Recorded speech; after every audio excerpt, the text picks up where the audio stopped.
ladies and gentlemen, welcome back to another episode of Titan Talk. Cage Talk. We have today is former Titan FC champion. We have a former UFC fighter. We have Brave CF fighter Jose Shorty Torres. How you doing, man? I'm alive, man, but my body definitely is telling me it's Friday. That's for sure. You've been training. You got a fight coming up, no? Yeah, it's crazy what the whole COVID thing is I was supposed to fight March 28th in Brazil. Then literally maybe about 8 days before the fight, the whole country got shut down. And so it's like, okay, cool, it's postponed. The next month, the next month, the next month. And it's kind of still been going through there. Now we have most likely a confirmed date. We're just waiting for everything to be solidified contract-wise. But I do have an opponent, Sean Santella, Shorty Rock. So it is the battle of the Shorties, something I'm really, really excited about because I have trained with him. So, not super extensively, but we do know each other. We've been texting off and on, just like, hey, man, when are we going to fight? So, cool guy. It's a very respectable fight, but I do like and enjoy fighting friends because it makes it that much more fan entertaining because we know each other's skill to a certain extent. Right. So we have to do so much more and put out the best performance possible to put on the best show. Definitely. And now when you're fighting a former friend, do you go in and say, hey, let's kind of like stand up and bang. Let's just, kind of give the fans a show. Because I think there was a fight in the UFC. I think it was Pete Sell, and I think it was what's his name? Smith. It was Pete Smell, and I forgot his first name. It was Smith, and they were training partners, and they just went out and just started banging it out. They were clapping, they were hugging each other, but shit like that. So is it kind of almost like that, or it's kind of like, hey, I got a game plan. We're gonna talk shit. We're gonna do this, but I'm gonna still implement my game plan on you. For me, business is business. I'm a Manny Pacquiao style fighter where I come in having fun. I like to just start off laughing, having a good time, and again, it's business to me. So with Shorty Rock, I don't know if it's going to be much of a stand-up fight. He is more of a ground fighter, but it's just business. He is a veteran and he is a dangerous opponent. So even though, we are friends, I can't take him lightly. I can't be like, oh, he's going to be nice to me during the fight or he's going to be this, that. We're both not much smack talkers. We just like to get the job done in and out and put on another show for the next performance. But we're going all out, man. And this is the tournament. It's an 8-man tournament. It's 3 fights to make it to the top. And my next fight is between Marcel Adair or Dustin Ortiz. And if people don't know much about Dustin Ortiz, when he got released last year, he was number 3 in the world against Jose Benavidez. So he's still in his prime. It's not like this guy is older, was cut years ago and stuff like that. So, this flyweight tournament, man, it is literally the best of the best. All the guys that were released from the UFC, like myself, Dustin, Zach Mikowski, and so much more, they're all in this Brave CF tournament. So it's literally trying to see who is the best in the world. Definitely, man. And again, you fought, like you said, let's talk a little bit about the UFC as you fought. You have a hell of a record. 9-1. You only lost one time, and it was again in the UFC. Talk to me a little bit about being in the UFC and then being let go. And kind of give me the little explanation of why they let you go and stuff like that. But let's start with obviously the positive, not the negative. Yeah, man. It's crazy because I grew up just like everybody else around my age. It's like the UFC was already popular. I was born in '92. UFC started in '93, and as I got to my teenage years, you saw WEC, where it was pretty much all the small guys. And when I saw Jose Benavidez beat Miguel Torres, which Miguel Torres is literally 30 minutes, 40 minutes away from my house. He was the big superstar. I was like, man, this little shorty's doing it. I could do this too. And then years later, I trained with Jose Benavidez, helping him get ready for Cejudo and TJ Dillashaw and so many more, going from different camps to camps. And this whole time, I'm like, man, I want to fight in the UFC. This is my goal. And throughout that entire venture of Titan FC, when it was claiming the belt at 3-0, defending it at 4-0 against a guy who was a UFC veteran, bumping up a weight class, doing something that's never been done before in Titan FC, and doing something that Conor McGregor did, which he was very famous, and they boast about it, where he was 14-2 double weight class champ in Cage Warriors, but I do it at 5-0, and I'm a double weight class champ without and defending the belt. So it's like, man, I'm doing these big things, and they still don't want me. And then I ended up breaking my hand. They called me a bunch of times for the Contender Series when it first started, for the looking for a fight, for last-minute fights, and all of them would have been great. The only problem was it was literally 10 days or less. And it was either times where I was injured or I was just really, really fat and out of shape. And it's like, okay. And that, there's always that man, you should always stay ready. Well, it's like, hey man, sometimes I'm injured, or sometimes I got life to deal with, or I want to live a social life or live a real life. Then I kept on defending my belt for Titan. I defended it at the higher weight class, which is something that's unheard of. Then I went back down, defended that again, and finally, it was my 10th UFC call. And they're like, hey, I know we're kind of cutting people. There's a lot of bad talk about DJ versus TJ at the time. And if DJ Mhm. doesn't take the fight, we're going to release the whole division, not just him. Wow. And they were literally telling me, they're like, hey, man, we're not going to reschedule this fight. You either take this fight or you're just going to have to wait for another last minute call. And I'm like, another last minute call? Why can't you just Yeah, tell schedule me, it. at least a month? Give me a month. And so I was like, all right, cool. Well, I was 26 pounds out when I found out about the Jared Brooks fight. And so I was like, okay, I got 9 days to do this. I looked at my nutritionist. I originally said no. And then I called him, and my nutritionist, nutrition, he's like, Shorty, you're in shape. You're just fat. Like, dude, you're just being a jackass when it comes to food. Like, you can make the weight. It's just going to be extremely tough. So you have to make sure that if you do this, you have to be 100% prepared. And I immediately the next day flew out to his house. All I did was focus on a weight cut. And by the time I made a weight, even Jared Brooks Mhm. was shocked that I made weight. Hell, I was shocked that I made weight. I'm a flyweight cutting 26 pounds in 9 days. You hear heavyweights doing it. You hear, some of the guys at 170, 55, and But 45 yeah, doing with it, but with not that weight, flyweights. yeah, that weight, that's not good. And so I take the fight, and literally I made weight. I was like, oh yeah, I'm supposed to fight. Damn, I forgot about that. Like, because all I was focused on was the weight cut. I wasn't focused on training whatsoever. So I went in there. I didn't have the best performance. I had to kind of wake up in the second round, and I was starting to do my thing. Eventually, he picked me up. I scrambled the best way I could, and honestly, he made a really rookie mistake, especially being a high level wrestler, of going back. He wanted to put on a show, and well, sadly, the show ended with him doing that, and I was able to get on top, finish the job, and I was like, cool. I got a one. I got a win. I'm on ESPN for crazy knockout. I don't care, whatever. I'm taking it, whether people are saying accidental or not. And then they tell me, they're like, hey man, you're gonna fight probably in December. This was in July when I asked for another fight. They're Wow. like, hey, you're probably gonna fight in December. I was like, oh, all right, well, that sucks, but you know what? Cool. I get to eat. I get to enjoy myself. Get to say I'm in the UFC. I finally do UFC, Definitely. and then and sorry, you're gonna hear people walking in and out. But No, that's all right, man.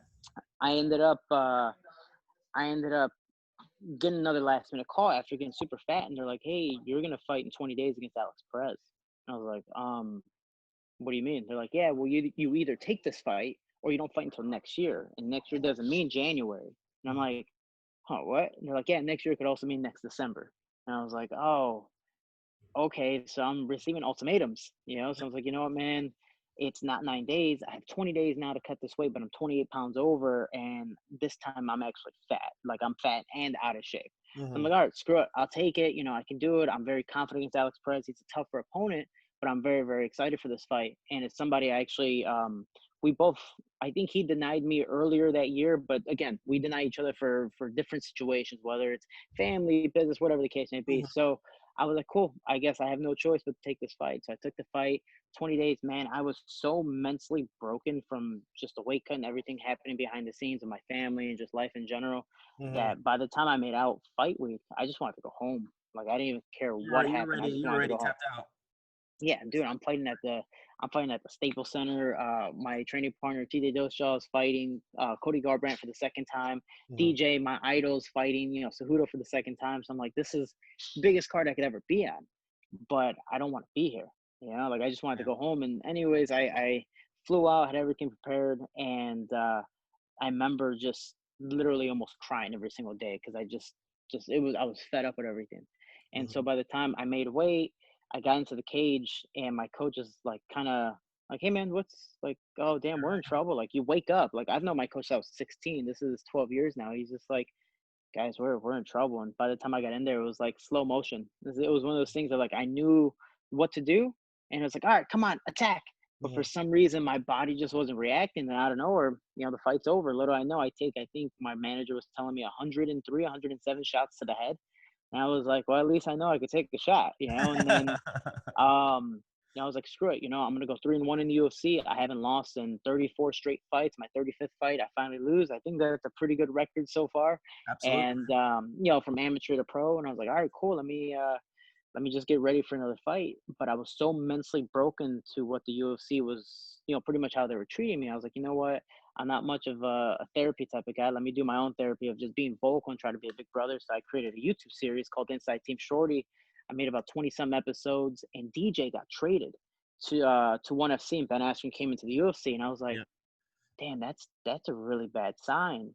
And I do have somewhat of a business mindset. So I was like, I think we're gonna get cut. This was all accusations at the time, Uh-huh. So I was like, let me make a video about this. I think people might like to hear this from an actual UFC flyweight point of view.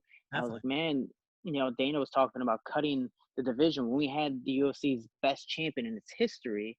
We don't have a Conor McGregor. We don't have a Kobe Covington. We don't have anyone else exciting besides Benavidez, and he's already lost twice for the title. So Mhm. it's like, no offense to Benavidez, but you don't want the second best. You want the best guy. And I was like, oh, we Exactly. don't have anyone else exciting. DJ's destroyed the whole division. I think we're going to be released. The good thing for me was Flow Combat, BJPenn.com, MMA Fighting Junkie, all these MMA social media streams started sharing it. I was like, damn, I guess a lot Push of it people back. like this. Yeah. The only problem was, even though they say good publicity or bad publicity, any publicity is good, the Yes, sir. UFC didn't like it. And they're like, you know what?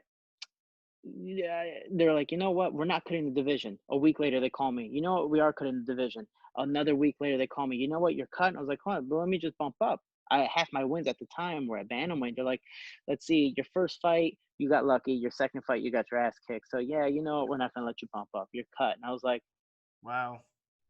dude, I was so heartbroken because my whole childhood was literally fighting for the Wait for UFC because that's our NFL or Yeah, NBA, definitely. all that That's like the stuff, big show. Your big show, man. dude. And even still today, like it's heartbreaking. It's like, and it's not because I'm not fighting UFC, but it's the social stigma of, oh, you do MMA, so to make it to the big leagues, that means you're in the You have to be in UFC. the Oh, UFC. you're not in the UFC, then it doesn't matter. Even like Bellator is phenomenal, but Mhm. unless you're a big MMA fan, everyone knows UFC. So it's one of those things that, like, even still today, I'm a top contender in Brave. Everyone's like, you in the UFC? It's like, now I fight for Brave. What's that? Well, hopefully one day I'll see you back in the UFC. It's like, I'm not trying to go back to the UFC. The way they treated me, it's like a bad relationship, So, Definitely, man. but I'm fighting top contenders, and I want to be like DJ, where he's like, I want to prove I'm the best in the world and go to different promotions, and that's, I want to be the champion of the promotions. I've been the double champ as amateur. I've been a double world champ in Titan. I want to be a double world champ in Brave, and just keep on going from there. Definitely. And again, like you have the you can tell just by the way you talk, man. I believe you can do it. You have the confidence. And again, I've talked to, so you don't understand, man, how many fighters I actually talked to that almost said the same exact shit that you just told me about UFC and how they treated them and stuff like that. Mark Hunt, that I had on my very first show, I had Mark Hunt Hmm. on. And again, he's not a big fan of the UFC, but I understand his point. He was explaining to me, and he said it exactly. He said, they called him up one day and like, hey, you're gonna fight this guy on this day. If not, you're not gonna fight for a long time. And he's like, Yep. wow, so you're basically, like you said, giving an ultimatum. And it's like, that's not how it should be. He said, I think he was in the UFC for like 6 years, because out of all those 6 years, he's like, he wasn't happy, not once.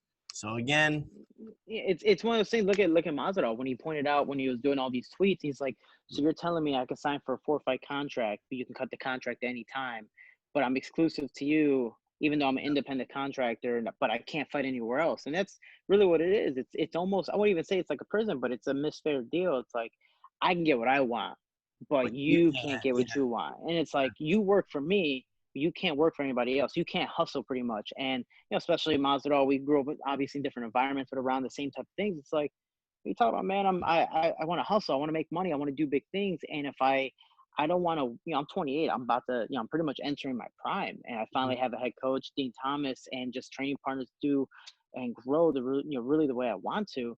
I'm really, really excited. And that's why this tournament for me is a really, really big spectacle. That's why, yeah, I was obviously down just like everybody else, where it's like, I want to fight. I've trained 3 months for it. And then bam, no fight. So for me, I haven't fought since last year, 2019, April. For people who don't know, I had a fight pull out in March because I ended up getting really, really sick. So I was like, okay, I'm sorry, I have to pull out for the fight. They moved it until April, took the fight, beat Amir Albazi, who made his UFC debut, I believe, 2 or 3 weeks ago. He had an amazing fight against Malcolm Gordon. I'm very proud for him. And then so I beat Amir Albazi in April. I was supposed to fight in August, and for some reason, whatever the case may be, they moved me to November. I was like, cool, it's the World Championships. They host the IMUF World Championships and the Mhm. Brave like International Combat Week there. I was gonna be the main event. Dude, this is the biggest event in Asia's history. I was on a poster that was from the tallest building in Bahrain, which is like I think 80 floors or 90 floors. And it was Mhm. literally from the 90th floor all the way down to one. Like that's how big this poster was. I'm like, this is so dope. For people who don't know, in October, my father passed away. My father's my best friend. And my father was an OG, like literally he was a gangster growing up. So it was one of those things that like I never knew how to cry, I never knew how to mourn or grieve or show emotions. So by the time I got to Worlds, I was just holding it in. And everyone there knows me. So they're like, Shorty, even though it's respectful, they're like, hey man, here are my condolences, my condolences, my condolences. It just got to me, and especially with the weight cut, you get moody, all that stuff. I had to back out of the fight. I ended up having real bad panic attacks where I was like, I can't do this. If I'm like this, which is worse than I was with Alex Perez, I don't even want to step in there. Like I don't care about the payday. I don't care about anything. I need to go home. Went home, spent time with my family, and I took all the time that I needed to Refocus um, stuff like that, huh? mentally, build myself up, working with Andy Smith, or my mindset guy, and or Andy Murphy, excuse me, my mindset guy. And by the time I got back again, I was training for 3 months. I was like, I'm going to spend time away from my family, but I'm training 3 months. Oh, March got canceled. You're going to fight next month. I guess I'll stay here and keep on training. Oh, next month. Canceled. Oh, next month. So, it's time away from home, but I'm trying my best to, call my mother, spend time with her, call my brother, spend time with him, and do more family stuff because I am very family oriented. But yeah, I'm trying my best. But even my team here, Dean Thomas, Jalen Robertson, they're pretty much my family as well. So without these guys, I wouldn't be as happy as I am today. So mentally, I feel really good. I'm just waiting to fight. Definitely, man. It just sucks that you're kind of just playing that waiting game, just waiting and waiting. But again, you're surrounded by good people, man. Dean Thomas is a cool dude. I had him on the Pretty sure show. he owes me money. Pretty sure he owes me money. Yeah, man. Dean Thomas is a very respectable, cool, again, positive guy, man. Positive guy, always on the move, always on the hustle, man. Again, He he's dude, that guy is always in his room doing whatever podcast, rehearsing whatever play. I mean, he's a hustler, but he is easily as much as he is an introvert, because he does like to be by himself sometimes and just handle his own things privately. He is easily one of the nicest guys in the world. He's not much of a complimenter. He doesn't, kind of boast about you. Doesn't say nice things about you, at least to your face. He'll say it to other people, but never to you. And you kind of have to build that respect. Um, and honestly, Dean is easily one of the nicest guys when we were both at ATT, and that's why eventually I decided to part ways with ATT so I can work with Dean Thomas personally. Because without him, I wouldn't be where I'm at physically and even mentally in my camp today. definitely, man. And again, um, talking about Dean, Dean's a pretty funny guy. I mean, when we were talking and stuff, you wouldn't say some bizarre stuff, but we were talking about how he actually started with the UFC, and he was talking about his BJ Penn loss, and he was just like, I don't know what happened. He's like, I just woke up in the hospital, and I'm like, it's all right, man. He's like, it's just embarrassing. He's like, it happens. Like, you just see it everywhere. You wake up and they're showing it on the Jumbotron, and you're just seeing yourself get knocked out. I go, well, it could have been like Ben Askren, where he got knocked out with the knee, and they actually put it in the game. Like, I think that was one of the game trailers was they reenacted the George Mazadov running at him and kneeing him in the face. I'm like, it could have been worse. It could have been Ben. He's like, that's Well, true though. it's crazy because like Jillian and I make fun of each other anytime like Alex Perez or Macy Barber videos come up. Obviously the past highlights come up. They're like, oh, look it, there's me. Yeah. Hey, oh damn, So it's just one of those things, especially in this sport. And I always tell people like the analogy, if you walk so long, eventually you're gonna trip, eventually you're gonna stumble, eventually your feet are gonna hurt, or whatever the case may be. It's gonna be a rainy day, but you gotta keep on walking forward. Definitely, man. You have to have that mentality, man. That strong mentality just to keep going, especially like that, because Dean was telling me how, like, a loss could be really devastating to a fighter, depending on how the loss went, and you can get some dark times, man. There could be some dark times, and unfortunately, but if you have that strong mindset, man, I mean, you seem like you have your head figured out. You're ready to go, man. It's like a dog in a cage. They're ready to let you out, man. Well, Ready. good thing for me, I grew up a loser. So I grew up losing. So and I was always a small kid. I was literally always a shorty. So by the time I thickened out and came to my own, I Hmm. was already about to turn professional. So I was like literally that whole time during was just me trying to be technical and trying to be mentally tough. I have Napoleon complex. That's why I do hang out with like Greg Hardy, Curtis Blades, all these big guys because I just like to beat them up and try to pick on people, make myself seem a little bigger than I really am.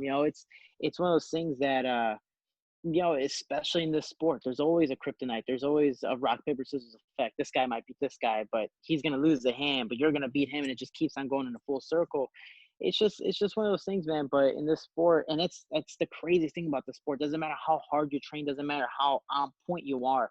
Somehow, some way, close your eyes, that one lucky shot lands. It's Yeah. like I can't remember the Japanese fighter, but he ended up tapping out Anderson Silva Oh, after I remember getting that he did beat up the that entire time. He did the that scissor shooting sweep drop into an kick or ankle hit. whatever it was. Yeah. Yeah, it was just like, ah, so it's one of those things just like, screw it, close your eyes and just start, throwing haymakers. You never know. And I think Mhm. that's what Dean told me too, is like, hey man, I'm always going to tell you technical stuff. Unless you're losing in literally every single field, Throw some then I'm shit just out be like, don't give up. Give it all you got. Yeah. So there. it's no man, Dean's helped a lot. Julian Robertson's helped a lot. Those are my main two people that I've been working with. And yeah, I'm happy where I'm at. And like you said, I'm ready to be, let out. I'm a dog inside the cage that just wants to play, really. I'm not a biter, I'm not anything. I just want to have some fun and bring some people up with me. And this is the team I want to bring up with me. Definitely, man. And it's good. And I hope to see you soon. Again, Oh, don't me take this too. don't take this as a offense. This should be the best thing. I hope to see you, but not in the UFC, if that makes sense. So I hope to Yeah. see you. Son of a no. Just flip I it. really like what the fuck. Forgot this, but yeah. So I really do hope to see you in there soon, man. Because again, just with all the pandemic and all that stuff, I mean, there's a lot of things are closed down and stuff. And are you training? Are you training daily now, twice a day, Yeah, 3 man. times a day? So the crazy thing was I think the quarantine mentally, at least when it comes to training, has helped me more in my fight and in just preparation. Because when I was an American Top Team, it's high school. The gym's great. The bodies are wonderful. The only problem is, when you have 100 bodies on the floor and only 10 coaches, you're only going to get so much attention. And it is a little clicky there where you're going to have posses, you're going to have coaches that lean towards other people more. So you're just kind of like, anybody, dad, mom, anybody want to help me? So Dean kind of took care of the outcast group. So when Dean eventually was like, hey, I'm going to part ways, I want to do my own thing, I was like, damn, that's the only coach I really work with. And that group of people are really the only friends that I consider more of a family. I was like, I'm going to just drive up there about an hour and a half every single day and train, even during the pandemic. Kind of Mhm. broke the rules of ATT where they're like, hey, you can't drive and train at different places, even though other people were allowed to. Again, it is a little It clicky. Some people depends on had a who it was. leeway. Yeah. Yeah, it depends on who you were. If you wanna, you can be Joanna. If you're Amanda, you can be. But if you're Shorty, hey man, you got to stay upstairs in the cage. So, yeah, I was like, I'm gonna keep on training. And eventually, even though they told me I can train with Dean, they're like, you know what? Maybe you should just stay with him. I was like, you know what? I agree with you. Yeah, I'm gonna go train with Dean, and I stayed with him, and now I live with him, whether that's a good or bad thing. And Nice. man, all we do is just him, Jillian, and I in the garage. That's pretty much what it is. We call it the kitchen, the garage, the trap house, whatever you want to call it. The trap house. I like that. We at Trap House MMA is Jillian Robertson's biggest thing. So for us, we just have a lot of fun in there. It becomes a big family, and I think for me at the prime of my career, at least entering it, I know how tough I am. Man, I've been at Jackson Wink, Rufus Sport, Training Lab, Dwayne Ludwig's, ATT. I mean, Mark Henry's, all these different gyms. Traveled overseas. I know how tough I am. I've trained with literally some of the best in the world. I've trained with some of the bigger guys I shouldn't be training with. I've trained with just everyone. But now I need that little critique. I need the, hey, maybe you should do this in practice. Maybe you should do this while you're rolling. Maybe you should do this. It's like getting stuck in a triangle. I'm going to keep on getting stuck in it until, Someone tells or I'm going to learn so much until somebody tells me. It's like, damn, if I would have known this a long time ago, I would have never gotten stuck in it. So Dean's that guy right now. And honestly, I feel way more prepared than ever. And I'm very, very excited for it. that's awesome, man. And it's just it's you and him as a clientele. Like it's you, him. Is there anyone else with you guys that are training Um, together or no? the I guess the main squad is Jillian and I, and then we have people come in and out. Zola Frosta, Hannah Goldie, and a handful more. It just depends on situations, the gyms they're working with, the affiliations. And I know right now, Tyron is obviously fighting Kobe, but Dean is going to be up here, and Tyron's cool with us. So he's like, if you guys want, come on up here and you can just stay in the gym, man. So I'm staying on the couch. Jillian finally got an airbed, but she was in the other couch. And Dean is sleeping on the treadmill. So it's one of those things. He got a sleeping bag and put it on the treadmill. So it's one of those things that we don't need much. Again, we train in a small garage where we have to keep on circling, but it ends up helping us, in a fight anyways. Instead of moving straight back because we have the room now, we Exactly. have to circle more. Um, because it's only two different bodies, we have to really learn how to control each other and make sure we're not hurting each other, and making sure that we're taking care of one another, and making sure that everything is pretty much appropriate for all of our camps. And it is a huge thing. Yeah, a lot of people think you need the bodies. A lot of people think you need coaches and all this. Yeah, maybe it depends on the camp, but honestly, for us, we're cool with literally the bare minimum, and we actually think the littlest thing has been making the biggest impact. There you go, man. Again, I hope nothing but success in your future, man. Let me know, Appreciate it. send me a text when you have that fight. If it's gonna actually happen, I would love to watch it. I'll be rooting for you, man. Love your aggressive style, man. And again, nothing but luck and nothing but positivity in your future, bro. Of I appreciate it. And just last thing before I let you go, or course, you let bro. me go, whatever the case may be, Go is I have my own foundation called the Team Shorty Foundation, ahead. which helps keep kids, teens, and young adults inside the gym and off the streets. Right now, obviously, at least in Illinois and some other states, the gyms are closed. Mhm. My gym is based out of a park district, so all the parks are closed in the city of Chicago and the county that we're in.